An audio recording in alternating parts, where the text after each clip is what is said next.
Well, friends, today is the big day.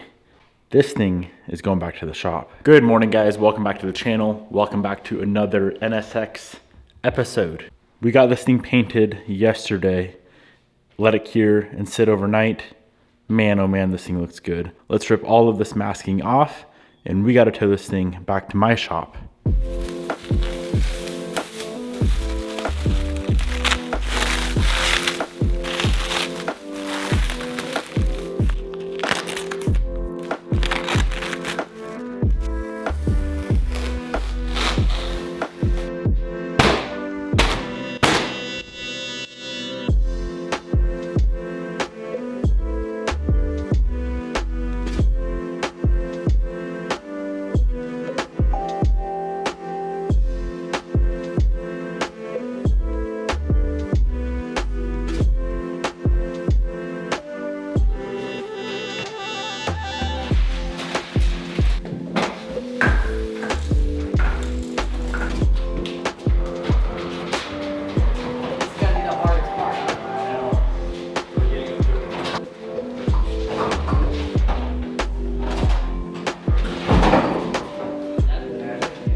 Not sunny outside, but man, this color looks so good.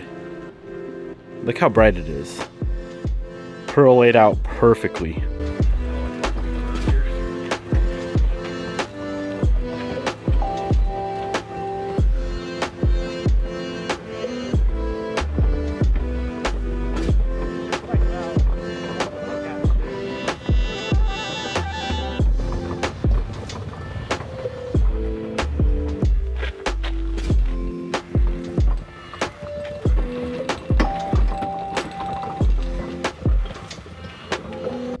And there we have it, my friends. The NSX is back in the shop. I wish I could somehow show how beautiful this pearl is on camera. In person, man, it looks so good. Very, very pleased. If you didn't know, if you didn't watch the painting video of this car, this is my first tri-coat I've ever sprayed, and it turned out perfect. Now here's the thing. Being that the paint booth shop was so cold, like 50-ish, 55 degrees, we need to let this thing cure. I have my shop at 80, so we need to get this paint to harden up just a little bit before we start working on it whatsoever. All right, first time seeing it up in the air. Let's see how good of a job I did painting it while laying on the floor with the car about a foot away from me. I can assure you there's gonna be light areas, but so far everything's looking good. Maybe a little bit light right up in that area. Man, I'm impressed. It's pretty difficult painting a car that's sitting on that, and that's only about a foot off the ground. So overall, I'm very, very happy. Man, this thing turned out good. I'm telling you, the ticket to painting and getting a good paint job is being patient, not rushing it, which is being patient. And I say this every time, and I think it's undervalued, but being in a good mood when you're painting. If you're all pissed off and like stressed out, if you're in a rush, it's never gonna go good. I started painting 8 a.m. and I pulled it out of the booth 8 a.m. today. So I started painting 8 a.m. 2 days ago, and it is just now out of the booth. So you can see clearly that was not rushed. I just opened up the box of hardware and brackets and everything that we sent out to zinc plating. A company down in Arizona called Save On Plating took care of these for me. Usually I would use a place here in Spokane, but they always take a few weeks, it seems, to get these done. This company offers a 24 or 48 hour rush, obviously for a fee, and I think $350 all in, including that rush charge, is what I paid to get all of this hardware done. Now, the box did unfortunately tear open. It tore open on the way to them, so it's not their fault. It was my fault. Apparently, I didn't tape it good enough. I'm hoping not too many bolts are missing, but I'm assuming there's going to be a few of the smaller bolts that are missing, which isn't the biggest deal in the world because, as you can see, we have a plethora of bolts here. M4, M5, that row is M6, M8, M10, 12, 14, so on and so forth. I'm always really careful when dismantling like parts cards and whatnot to save OEM hardware. So all this is pretty much OEM, either Subaru, Mitsubishi, or Honda, all Japanese. Let's start getting this thing put back together. Obviously we can't do anything with the engine or the transmission, but what we can do is start bolting all of the rear suspension back in, the subframe, the control arms, all that good stuff. Here it is down here, all cleaned up. So that's all glass beaded and Cerakoted, and it's gonna look quite nice on the white. It's gonna be very bright looking. A lot of cars, I should say every other car that I've done like this level of work on, this level of restoration, they always go black underneath. And while this one might go black up there later on, I decided to spray the whole rear end the pearl white, and I think it's gonna look really nice. I'm not sure about all this up here. That might be painted pearl white as well. I guess we'll see. Not all that worried about it right now, but let's start bolting some stuff together. Now, before we start assembling, of course, we need to find out the proper hardware. So when you send out, I've seen this question actually quite a few times, this comment about why didn't I send this all out in bags separating of what the bolts are for. For example, like keeping all the engine bolts together or all the subframe bolts together. The reason for that is because they batch zinc plate all of this. So if you had, say, 10 different bags, you would pay 10 different batch fees. So it'd be probably thousands of dollars to get everything zinc plated. But if it's all in one batch, all combined, then it's only a couple $100. But the first thing we need to do is go through and find the proper hardware. The easiest thing that I've done in the past is just sort the hardware by size. So have a section for M6, M8, M10, M12, and then have a section for all the brackets. I just spent maybe 2 hours organizing everything. This is the most in-depth organization I've done on rezinked parts. So here's all the big stuff. This is like M14, M12, M10, M8, all the M6, and as you guys can see, I organized it by length as well and the style of shoulder, whether it's a floating washer with a floating lock washer, so on and so forth. Very in-depth organization, and this is going to make it way easier for assembly. Over here is all the brackets. I want to go ahead and bolt something on the car just to see how it's going to look. Let's bolt on our very first piece onto the brand new paint.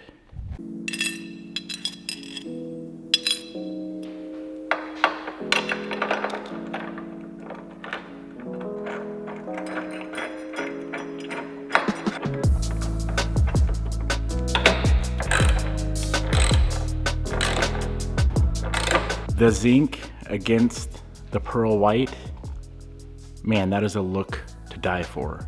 That looks super good.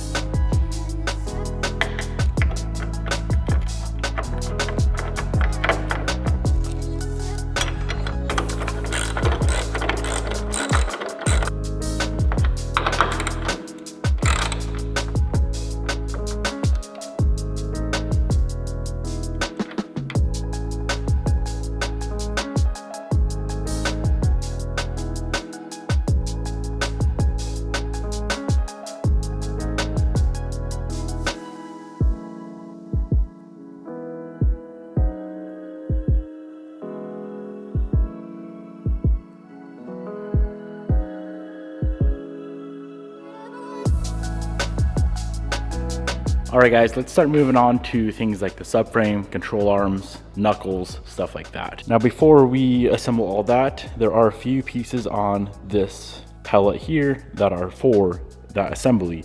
Rear sway bar and the rear brake rotor dust shields. These are all quite crusty, so let's get them refurbished.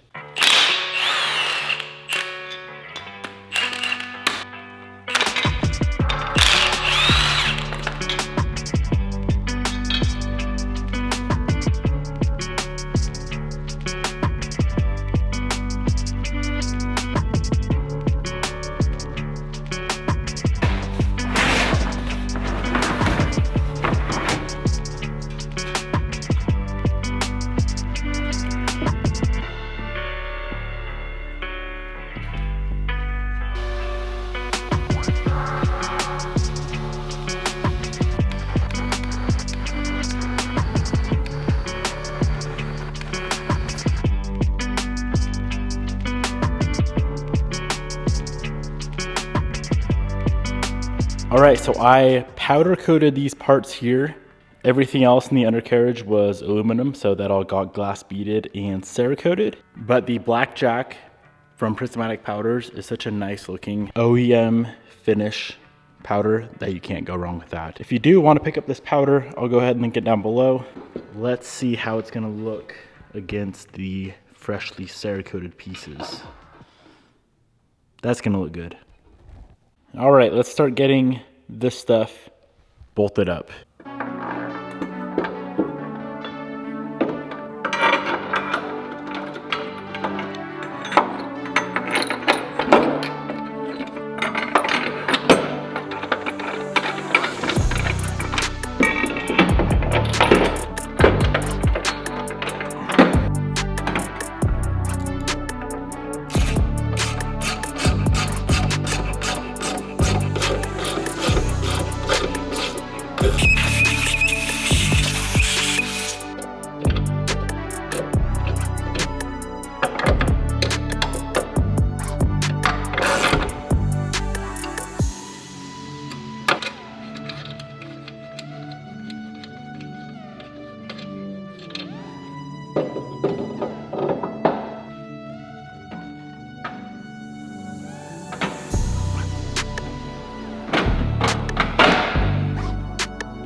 All right, let's start hanging some control arms, get the knuckle hung, and just try to get this whole cradle assembled with all of these suspension arms. We do have a bit of assembly to do.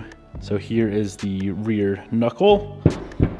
Right here, we need to install a ball joint. And right here, a steel sleeve is pressed in. Now we could either press all of that in, or we can heat this up and they should just drop right in. I know the ball joint is gonna be a pretty tight fit, so I've had that sitting in the freezer for the last like 5 hours. I'm gonna grab a torch and heat this whole area up, run and grab the ball joint, and hopefully it just slides right on in.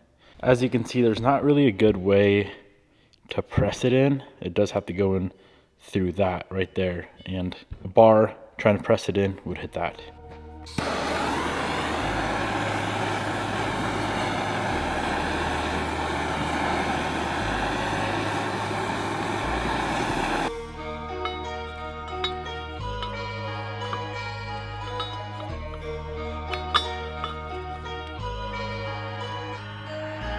So it didn't go in all the way. I'm sure if I got it hotter, it probably would have slid in all the way. But a few light taps with the plastic hammer and the lower ball joint is installed. Now we have these two steel inserts to install back in here. One is for the upper control arm and one is for the toe arm. I know these aren't nearly as tight of a fit as the ball joint. So a little bit of heat, some taps with the mallet, and those should slide on in.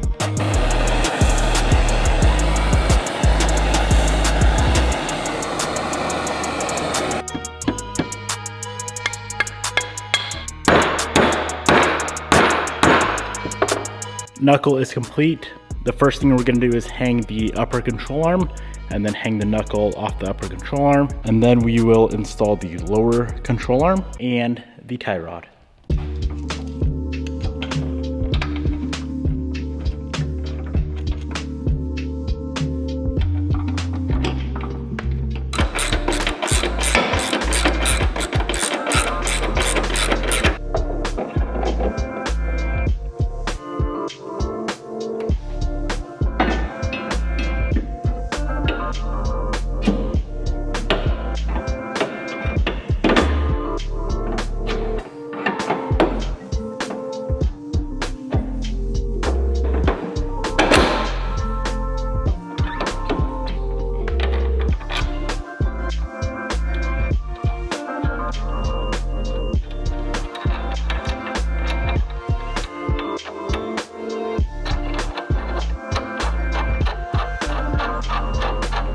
control arms are on, knuckle is on. Now we just need the toe arm, which is these two pieces here. And I did have to order a new little threaded rod. For some odd reason, the stock ones were bent, but I was able to find new OEM units.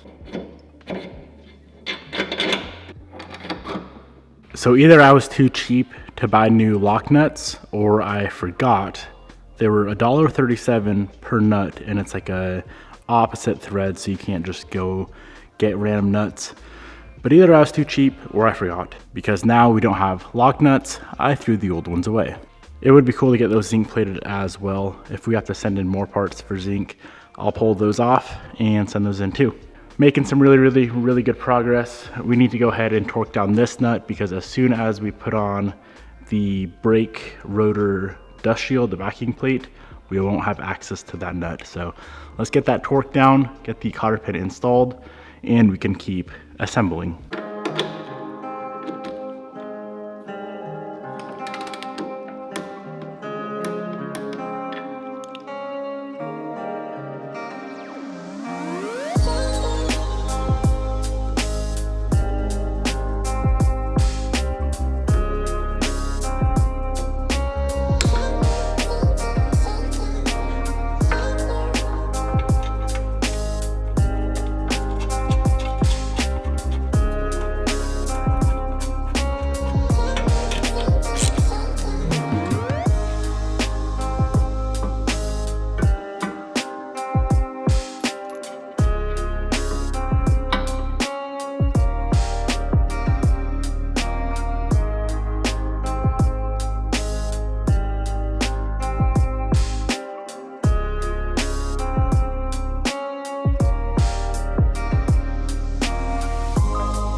All right, only a few more pieces and the entire cradle will be 100% complete, which is gonna be super nice. Every single thing bolts to these arms right here.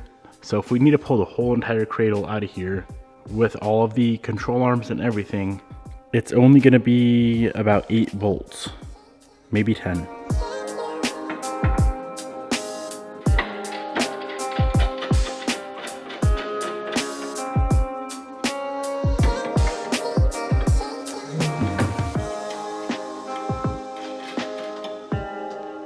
Man, I don't know what I did, but I somehow bent the crap out of the rear sway bar. It's connected on that side. Look at this. It's pointing that way. There's no way to connect that. It wasn't bent when I pulled it off. I don't know what I did, but hey, at least it looks nice. All right, guys, the whole underside is complete. This whole cradle, like I said earlier, just unbolts from the frame rails with about 8 bolts. There's a few, well, 2 things that I might change. First off, this mount right here, we're not gonna be using this. The mount kit that we bought includes a separate mount, so that will never be used. I might cut that off because it's kind of ugly, just sitting in the way. And then this front mount right here, I bought the Innovative kit. It only includes the 2 sides and the rear. The factory C30 does bolt up front as well. And on the Type R that I put the K24 in, I'm utilizing a front mount as well on that car. So I have 4 mounts on that. The C30 uses 4 mounts. I might build my own mount from the K24 to that. But nonetheless, in the future, I think that's gonna go black. I left that the factory color just because I thought it looked nice. I think it kind of looks out of place with everything else. Other than that, everything turned out very, very nice, and I'm excited. All right, guys, I hope you enjoyed today's episode. Thank you for watching. Hopefully soon we'll get a motor back in this thing. I'm all over the place on what exactly we are doing with the drivetrain. Obviously, it's going K24 manual transmission, but as far as how built we're going, I'm still all over the place. I do got some parts on the way. You guys will see here shortly, but yeah, initially it's supposed to stay a stock K24 and a stock transmission, but it looks like that is not going to be the case. I'll probably do a couple little things. You guys will see here shortly. Hope you enjoyed. Thank you for watching. I'll see you guys in the next episode.